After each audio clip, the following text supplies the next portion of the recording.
Ugh, ads are such poop. Subscribe to Acast Plus now to skip ads and more for just $1 a month. Click the link in our show notes to learn how. And hey, we're on Patreon too. Your support helps cover the cost of running a podcast. For $2 a month, you can get early access to all our episodes ad-free, plus bonus episodes exclusive to Patreon subscribers only. Visit patreon.com/sacrilegious discourse to sign up now.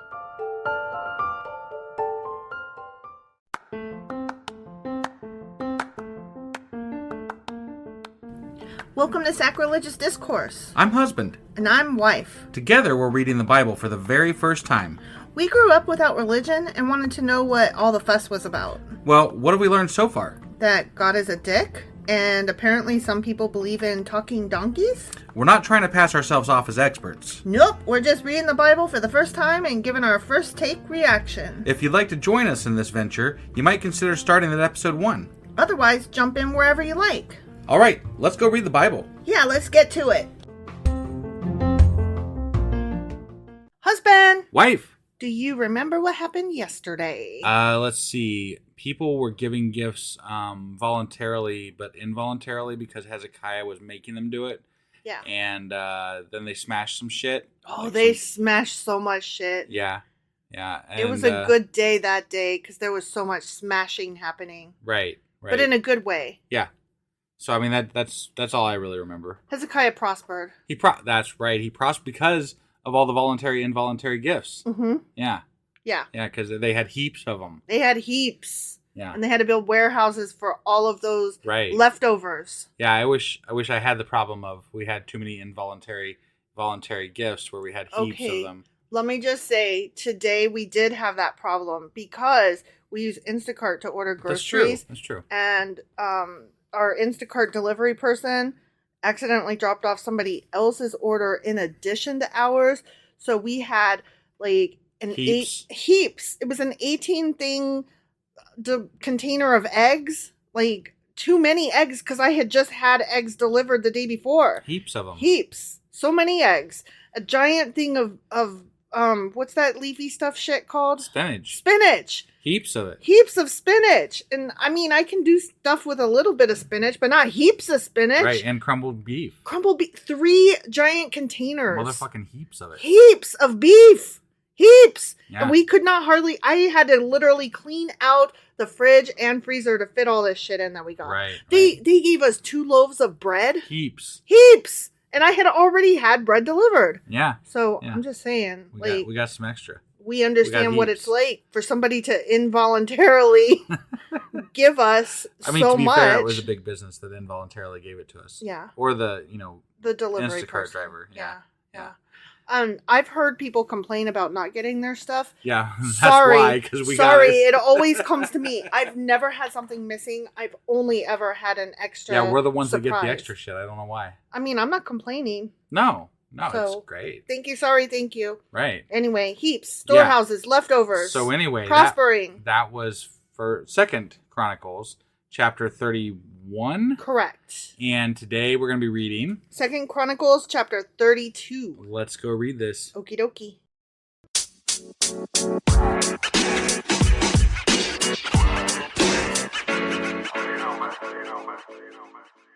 Okay, 2nd Chronicles chapter 32. Okay. Ready? I'm ready. After all that Hezekiah had so faithfully done, Sennacherib, king of Assyria, came and invaded Judah. But Hezekiah's been good, so Hezekiah should win, right? Hezekiah should win.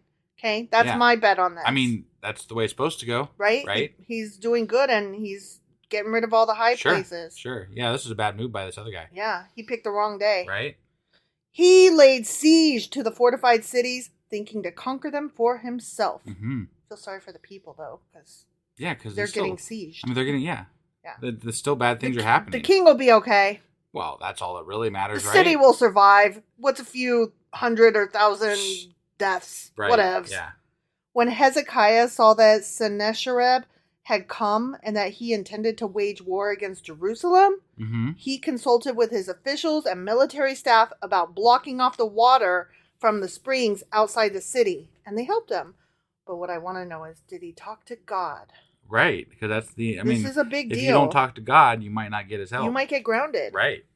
They gathered a large group of people who blocked all the springs and the stream that flowed throughout the land.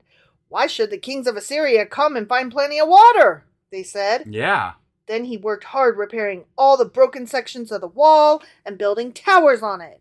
He built another wall outside that one and reinforced the terraces of the city of David. Oh, that water's got to go somewhere. If you blocked off the springs and the little rivers and stuff, right? Mm-hmm. It's got to back up somewhere. Yeah. Where was it backing up at? That's the pond I'm going to. I mean, I'm just curious. Like, was he flooding out his own city in order so that people wouldn't get enough water down there? I guess. He's like, come inside the walls, otherwise you're fucked. I'd be pissed if I was like one of the farmers right next to that. I'd be like, God damn it. Are you kidding me right now? Right? He also made large numbers of weapons and shields. I think that if you praise God, you shouldn't have to make weapons. You don't need to do that. Or fortify God will take care of you. Yeah. Right.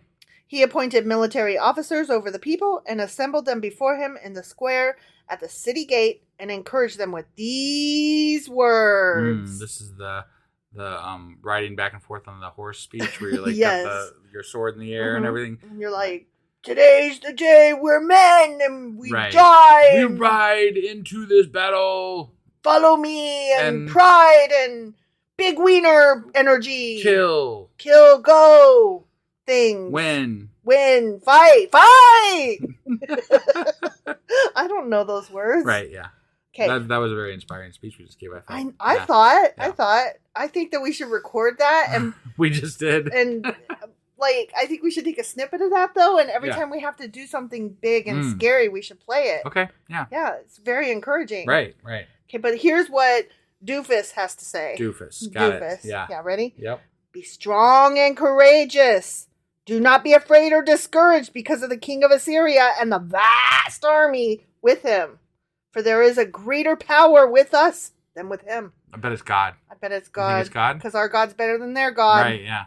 With him is only the arm of flesh, but with us is the Lord our God to help us and to fight our battles. There it is. He's going to fight for you. You don't have to do shit. He's going to put his power into your little dinky arm. That's why we made all these weapons and stuff. And shut off the water, because God's going to do it. Yeah. And I don't believe that. I mean, obviously they don't either. And the people gained confidence from what Hezekiah, the king of Judah, said. Yeah, I bet they were excited that day. Right. Can't wait! God's on our side. So fun going into war. Look at this! You know, I find that most people on any battlefield think that God's on their side, no matter what side they're on. So, yeah. I don't know. Kind of It's weird how that works, you know? It makes me laugh because, you're thinking, my God is with me. And then there's a guy on the other side saying the exact same thing. My God is with me. Yeah. And it's like... They should just get to the middle of the field and just have a big theological debate. No, my God. And then whoever wins the debate wins the battle. Whoever pisses further. It's a pissing contest. There you go. Yeah. Okay. All right. Later, when Sennacherib, king of Assyria, and all his forces were laying siege to Lachish, he sent his officers to Jerusalem with this message for Hezekiah, king of Judah, and for all the people of Judah who were there. Yeah. Oh, ready? I'm ready. This is what Sennacherib, king of Assyria, says. On what are you basing your confidence that you remain in Jerusalem under siege? When Hezekiah says, the Lord our God will save us from the hand of the king of Assyria, he is misleading you to let you die of hunger and thirst. Did not Hezekiah himself remove this God's high places and altars, saying to Judah and Jerusalem, you must worship before one altar and burn sacrifices on it? Do you not know what I and my predecessors have done to all the peoples of the other lands? Were the gods of those nations ever able to deliver their land from my hand? Who of all the gods of these nations that my predecessors destroyed has been able to save his people from me? I'm guessing by the way he's going on about it that there's nobody so far. That would be... He won all the battles. It's probably a rhetorical question. Yeah. Is my guess. Right. They know. But he's going on, so he's probably about to get his ass handed to him. I mean, that's what I'm guessing too. How then, he continued, can your God deliver you from my hand? Now do not let Hezekiah deceive you and mislead you like this. Do not believe him, For no God of any nation or kingdom has been able to deliver his people from my hand None. or the hand of my predecessors. Yeah. How much less will your God deliver you from my hand? It felt like there should be an evil laugh at the end, I right? agree. Twirly That was well mustache. placed. Yeah, for sure.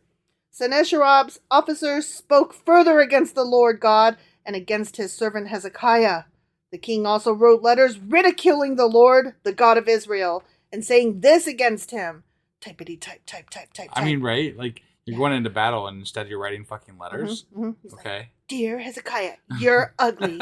You suck so much. And your mom is a whale. Love me. Right, yeah. Just as the gods, typity type, of the peoples of the other lands did not rescue their people, typity type, from my hand, so the God of Hezekiah, typity type, will not rescue his people from my hand. Okay. Yep. Okay. That's some letter. Yep. You got that one. Good stuff.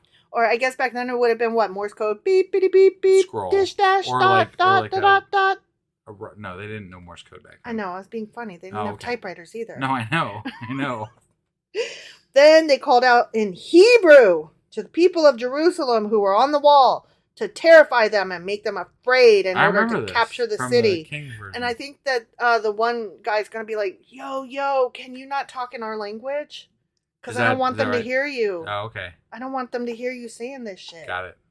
They spoke about the God of Jerusalem as they did about the gods of the other peoples of the world, the work of human hands. Okay, ready?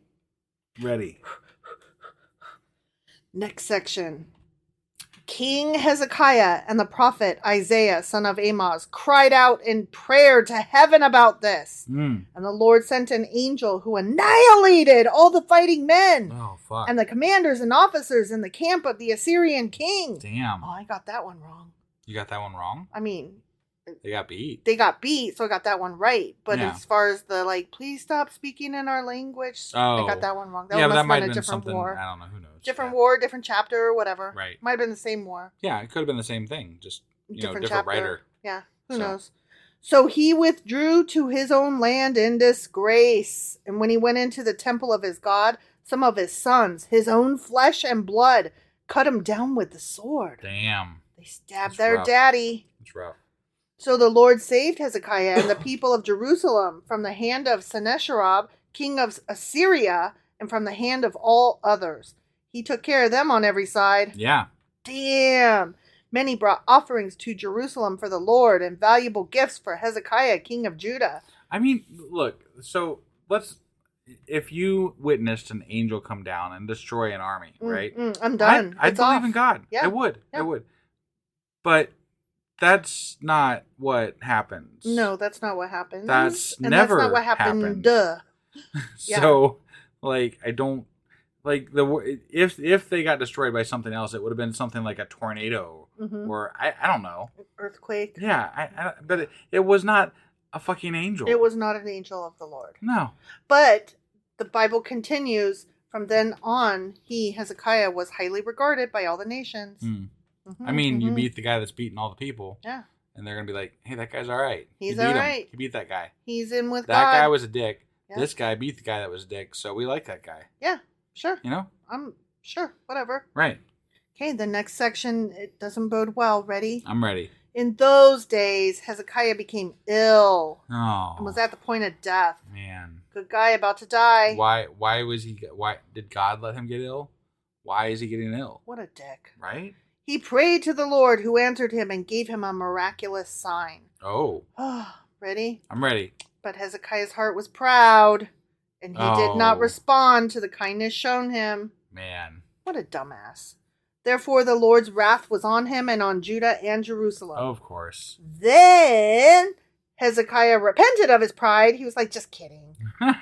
Of his heart, as did the people of Jerusalem. Therefore, the Lord's wrath did not come on them during the days of Hezekiah. Okay. Oh, is this when he wore a potato cloth and was like, sorry? I think that's correct, yeah. Sorry, I was proud at you. Yeah. Can you take it back? And God was like, of course. Yeah. Right, yeah.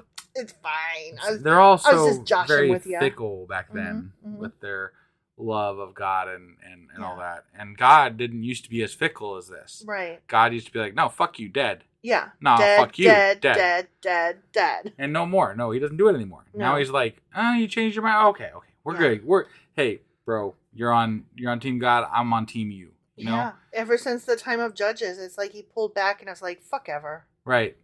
It's like, these fuckers are always back and forth. Just whenever they're on my side, I guess I'll be on their side. Sure. You know? But only kind of, if I feel like it. You know, sometimes, sort of, kind of. Yeah. Okay, next section. Okay.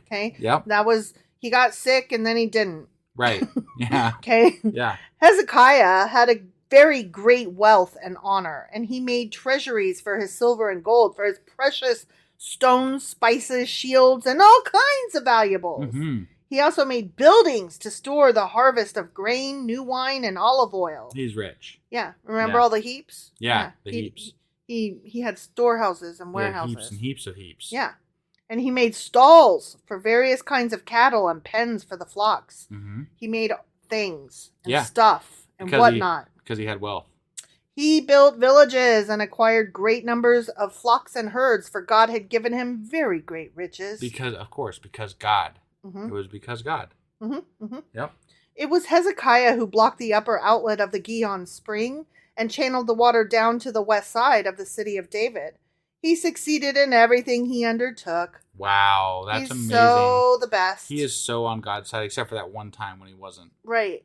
Yeah. And he's not as smart as Solomon, of course. And Solomon was awesome smart, except for he did have 1,000 wives. So right. He wasn't always good either, yeah. Right.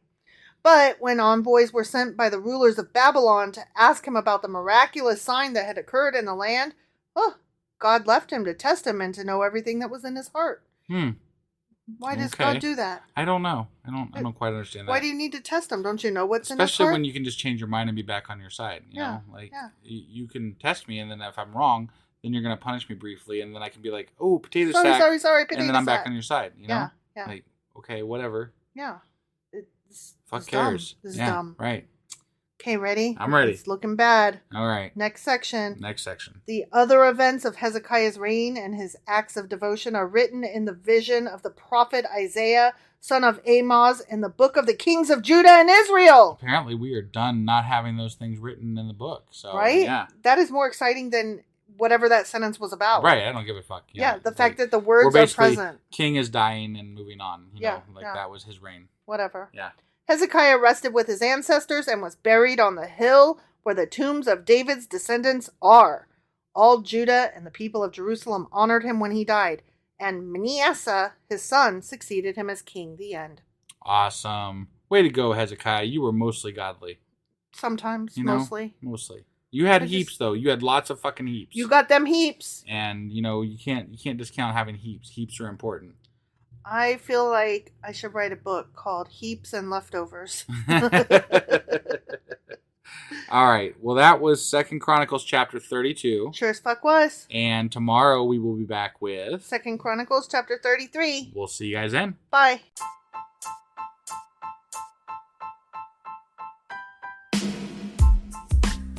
Hey, wife. I guess that's the end? But husband, that's just sad. It doesn't have to be. We are on lots of social media platforms like Twitter. Our handle there is sacrilegious_D. For D's nuts. Oh my God. Stop doing that. Anyway, we're also on Facebook, Instagram, and Pinterest. There's a link to all of our social media sites at our website. Ooh, we have a website? Yeah, it's sacrilegiousdiscourse.com, where you can also find a link to our merch shop. We have a merch shop? Yep. We have podcast-themed clothing, mugs, notebooks, and more, as well as an atheist and science-themed products. Wow, our fans should really go check that out right now. Definitely. They can get in touch with us by sending an email to sacrilegiousdiscourse@gmail.com. But before they do that, we could really use some help. Oh yeah? With what? Well, it's not free running the podcast, and we need some financial support in order to get better equipment, which will free up time so we can concentrate on our podcast and our fans. Okay, so what should they do? Head over to patreon.com/sacrilegiousdiscourse and sign up as a contributor on our podcast. Supporters there receive additional bi-weekly episodes that we record just for our Patreon members for as little as $2 a month. Also, we'd really appreciate it if you would like and subscribe on whatever platform you're using. And Apple Podcast reviews help us out tremendously. Like and subscribe. Leave an Apple review. Join us on Twitter. Support us on Patreon. That's a lot of instructions. Don't forget to say thanks. Thanks. Okay, bye.